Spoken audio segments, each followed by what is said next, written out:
Good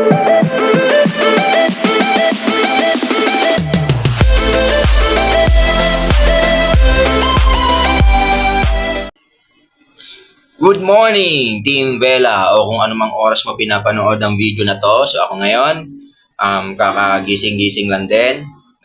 Napahaba ang tulog. So kain tayo mga Team Vela. Angel's Burger. Yung footlong nila doon. Paborito ko, masarap. O yan, habang nag-aalmusal, meron akong isang importanteng bagay na sasabihin sa inyo. Sa inyo.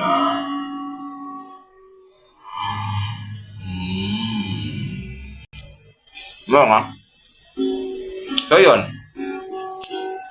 kami kasi ng Team Vela, Mami Ella nyo, bali bago pa lang namin ginawa itong channel namin, as much as possible, ang gusto talaga namin, yung mga content namin is masaya, nakakalibang pwede sa mga bata.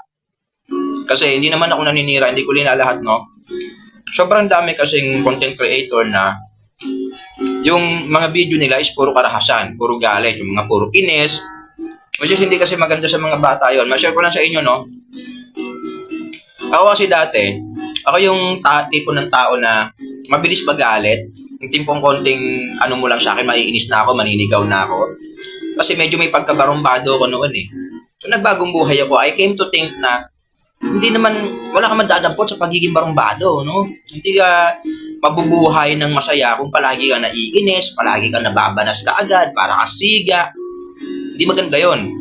So ngayon, sa pagbabagong buhay ko to, masaya ako, magaan sa damdamin, magaan sa kalooban, nakakapagpasaya ako ng ibang tao, at hindi ako nakikilala bilang, masama ang ugali, gano'n. Kaya ngayon, kahit anong gawin mo sa akin, dahil nagbagong buhay na ako, hindi ako magagalit, hindi ako naninigaw, magpapasensya ako. Kasi yun yung pagbabagong buhay ko eh. Pasailan talaga na kapag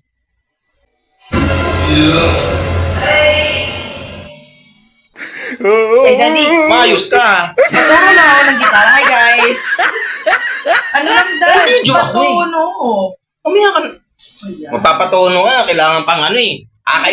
Malis ka nga muna. Huwag kang ganyan, nabibidyo yung tao eh.